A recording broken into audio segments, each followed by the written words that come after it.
Hey, welcome to Susquehanna Valley Church Podcast. My name is Matt Saxinger. I'm head pastor here. Hey, we want to help you think about stuff that you really should be thinking about. We want to help you talk about stuff that you should be talking about, beyond the routine of life. And so we got Matt Koepke back again with us. Matt, we were talking last time. You got an awesome family. You've got this life story where God, kind of gradually pulled you back to Himself. And we were talking about some of your time in the military and how that, pushed or pulled you away from God. And really for you, it was a time to pull you closer to God. Is there any sort of moment in particular, like when you were, in duty or overseas, that God really kind of got hold of you? Any time I've been away from my family, I think that, sure, it's awful. Like, in the grand scheme of things, like, really, I don't like it at all. I don't like being away from my family. But God really does do some pretty incredible stuff in that time, because I think I am prone to almost place my family, so my wife and even my kids, like on this pedestal, and move them to a seat or a place that only God should be on, right? That's a fascinating point. Yeah. So then, because they represent so much good in my life, right? And there's so much joy there, so we can actually put them on a pedestal that isn't even fair to them. No, yeah. But then being away, being taken away, it shakes you, right? Sure. Because even if you did ensure that God is in the right seat, the right place, I think everyone would agree your family holds a big part of who you are, your identity, and what you put a fair amount of stock in.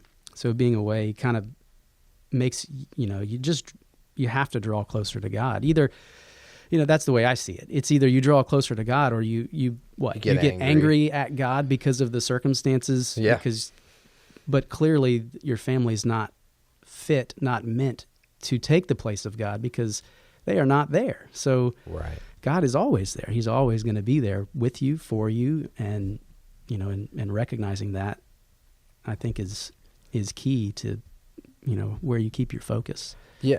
And I want to say again, on behalf of, really, I'm sure everybody listening in, we appreciate the sacrifice you make for us. And just hearing you talk about some of like the window into what a soldier experiences, it reminds me of how I can be praying for you, how I can be praying for your family, how we can encourage a family that's, at home while dad or mom is overseas. And so appreciate that. And just a reminder to everybody out there of that situation is for our benefit. And the more that we can show appreciation, the better. Yeah.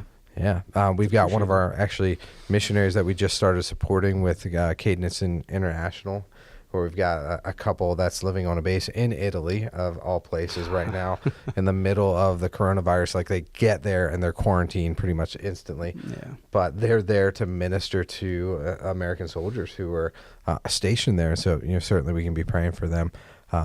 Hey, so last week we started talking about this idea of what John talks about here in John 8. We read the text 48 through the end, and hopefully you've checked that out or you listened to the last podcast. The context is, it's really kind of this pinnacle moment in the scriptures where Jesus is coming. He's ministering to his people, the Jews. He's revealing who he is, and he's presenting them with a choice of, I'm not just a regular guy. I'm either the Son of God, I'm the Messiah, or I'm not, and you need to decide that. And they go so far, the religious leaders go so far to say, well, we already figured it out. In fact, you're not the Son of God, and you're actually, you're the devil. Mm-hmm. And like, man, if there's any moment in Scripture that I could go back and just be a fly on the wall, this one really draws me, because I just would love to see Jesus's interaction with them as they're looking at the Son of God going, you work for the devil, and his response to them. And so really what he says is, and we can kind of talk through this here, is he basically is going to tell them they missed the point in three different ways in his interaction with them. And you've got the text here where they start out and they say, you're you Samaritan devil. Which, like, to us, it's like, that's no big deal. That's not a big deal, right? To them, that's like in their culture, in their language, that's the worst thing they could say. Like, they thought this through, like, what could we really say to really get Jesus, or really just make him crazy? We're going to call him the worst thing like, that's the legitimate cuss word in their language, to put those two together and throw them at Jesus.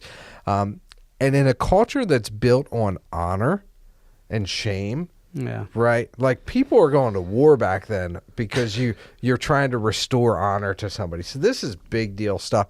They do the double dishonor of, you're not a Jew, you're actually a half Jew, which is, to them, they would call you a dog, you're not one. So there's a huge racial slant. It's racist. Yeah, absolutely. And then there's you're the devil, not God. So you've got this whole big thing. What are your thoughts on that whole honor shame thing that's going on there? Yeah, I think that is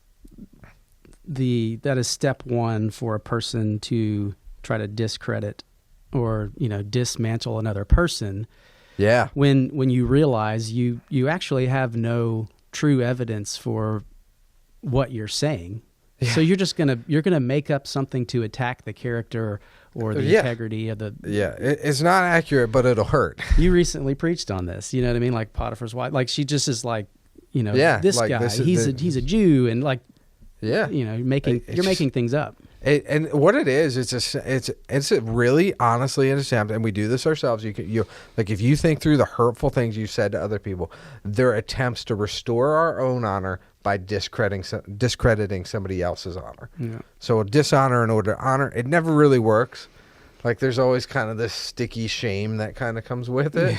Yeah. But that's what's going on here. And Jesus is going, you're missing the point. So they miss the point 3 ways. The first way they miss the point is, you think that I'm doing this for my glory? I'm not. This is for the Father's. Yeah. This isn't about me. This isn't my mission for my pleasure. I'm not on vacation. The cross isn't a good time for me. This is to bring honor to my Father. Yeah, it's gonna hurt. And but I'm not here for my glory. I'm here for His.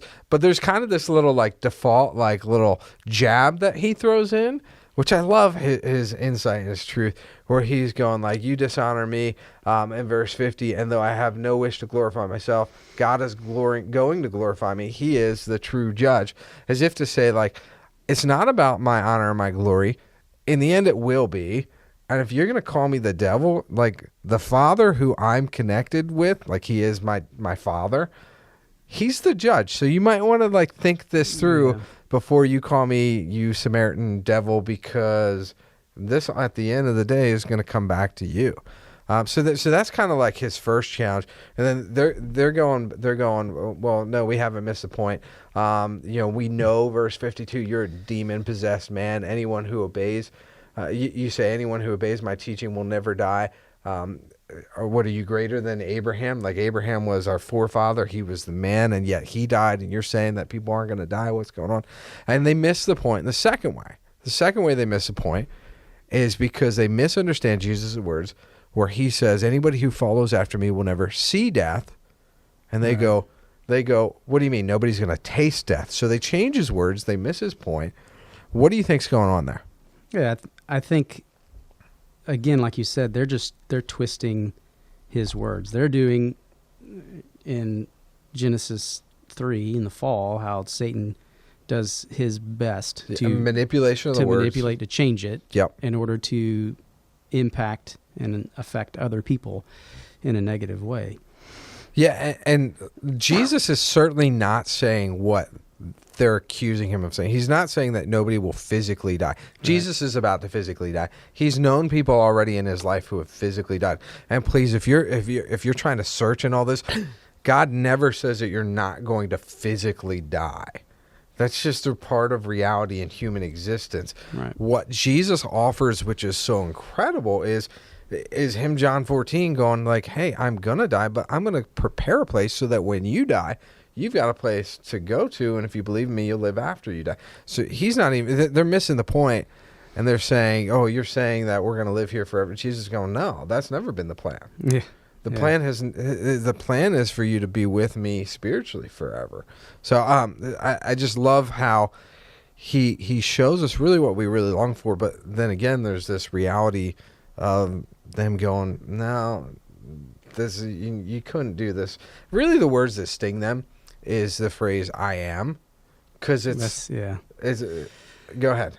Yeah, that's ultimately that's blasphemy, in the worst way for them, which is, I don't know. How do you relate that to our culture? Just, I'm not a theologian. I'm not super schooled up, but I do understand just in my reading of their culture and that time, like that is the ultimate, thing that you can't say. That is outside of, you have placed yourself on a level so far above the rest of us that, It's a throwback statement, so it goes back to a time when Moses, a follower of God, he's interacting with God, and he's supposed to carry this message to the leader of Egypt and Pharaoh, and he goes, God, who should I say I am? What should I give him? Should I give him a name? Should I, draw a picture? How should I connect the dots between who you are? And God the Father says, tell them I am. Ego eimi in the Greek, it would have been Hebrew then, but I am. Yeah. This idea that I'm existent, I don't depend on anybody else, I'm self-sustaining. I just am. Everything else depends on something. Yeah. I don't. And so when Jesus makes that claim of I am in John 8, John 8:58, Jesus answered, I tell you before Abraham was even born, I am. He's making the claim of equality with the Father, that he, just like the Father, is God eternal. He's always been, always will be, and so he's able to make a claim and say, like, if you're gonna follow after me, if you're gonna obey, you're never gonna see death, not taste death. We're gonna die, but what happens after? Will death own us? Will we see a spiritual death? And separation from God, or will we see spiritual life? And that's what he's promising here. So they miss the point. They miss the point the first time. They think it's about a mission for his own glory. It's not. It's for the Father's. By default, it will be his. They think it's about physical death instead of spiritual death. And then they miss the point in the third one here, where he's basically saying, your father Abraham rejoiced. In verse 56, your father Abraham rejoiced as he looked forward to my coming. He saw and was glad. So he's going, A, this is about the Father more than it's about me. B, this is about spiritual death and spiritual life, not physical death. And then C, this is about celebration. It's fulfillment. Right. Like, why would you be angry right now? This is God doing what you wanted him to do for centuries. It's right here in front of you. Why wouldn't this be a big deal? I think as a culture, we kind of miss out on this celebration concept. Like, hey, Jesus has done what he said. We live on this side of a resurrected Messiah. So what does that actually practically mean for life? So here's my question. Again, in this context of self-quarantine, of people thinking about the reality of life and death more, where do you think this comes and connects with where they're at? Yeah. Jesus is absolutely sufficient. The thing, like you said, that last point, that final point, the thing that they have to celebrate about, the thing that they've been looking for, the big missing piece, that void. Yeah. He fulfills that. He can fill that. Unlike any other thing, God very specifically designed us in such a way that, like, he is that missing piece. He is Absolutely. That thing that fills that place in our heart, in our desires. And in having that, in knowing that, it's all throughout Scripture, not just here. Like, that provides the ultimate peace. Like, It just brings everything together. All these things you're talking about, how, who Jesus is and what the implications are for us. That, okay, you may see death, but you're not going to taste it. Worst case scenario. I know this is terrible to think about, but the coronavirus goes nuts. Goes rampant. Yeah. You get it, and you're one of the people that it may very well take, shorten your time on this earth as we see. But again, what is God's plan for your life? What happens after you die? Where are you going? And the existence without diseases that cause people to die is not this one. It's what comes after this in heaven. And so if you know that, if you have that, then while no one is excited at all about the idea of being quarantined, being holed up, of potentially getting sick and having to endure some sort of pain or loss, of someone that they love or their own life. But what is God doing with this time? If you're quarantined, why does he have you in that situation? Why does he have you there? Yeah. If you do experience loss, pain, sickness, again, how are you going to use that for his glory? Well, it reminds me of Matthew, where Jesus is talking about the wise man builds his house on the rock. And of course, he's referring to the fact that he and everything he's taught, that's the rock. And his promise is when the storms come, your house stands. And so coronavirus is the storm of life. This is a rare opportunity for us as Americans to see Jesus hold not their physical, literal house, but the metaphorical house that is who they are, that it doesn't get swayed and thrown about, that there's certainty and there's stability. And even, I'll go so far as to say celebration. I think what Jesus claims in John 8 and what he follows through with on the cross of the resurrection either puts you in the point of total rejection or total celebration. This is either something that's just a complete joke, it's not even worth your time listening, it's not worth your time reading, or it's worth celebrating and saying, at any given point, I've been promised it can't be taken from me. Through faith in Christ, I live forever. And it's worth celebrating. So here's kind of where I'm at. If you're following Jesus, then this time, while it should slow you down, it should make you think, it should make you be wise and tactful. At the same time, you should go, but this reveals the fact that when everything else is said and done, I still have Jesus. Right. And he still is I am. He's not I am not when the coronavirus is here. He's still I am. And I think that's a powerful thing for us to wrestle with. The other thing is, if you're a person who's on the fence about all this, man, I would plead with you, make up your mind. Look and find out. Here's a question I would have for somebody who's I'm not real sure about Jesus or I don't like Jesus. This is my question if you're listening in. At the end of this statement, at the end of this text we're reading in verse 59 of John chapter 8, it says, at that point they picked up stones to throw at him. So they're total rejection. They're in the category of we don't want anything to do with him. The Jewish leaders, and this isn't a racial statement, but just the reality is the Jewish leaders in this scenario, they never ask a question that I think is so incredibly important, which is, why do you want to hate Jesus? Why do you want to have him not be the Messiah? What's the reason behind the reason? Yeah. Slow down and ask that question. Why couldn't he be? Why wouldn't I want him to be? Why is this a reality that's better for me if Jesus isn't the Messiah? I'd be curious to interact with you on that if that's something you want to talk about. But just to explore the thoughts behind the thoughts. Because why are we here? We want to help you think about stuff you need to think about, talk about stuff you need to talk about. Hey, I want to thank you guys again for joining in for episode 2 with Matt Koepke here. Matt, I hope a bunch of people ask you about your tattoo. Maybe we can get a picture attached to this or something. I'll have to do a picture. Yeah, or I'll just draw it and I'll make it look awesome and say this is the actual tattoo. Maybe we'll do that. But no, more fun probably.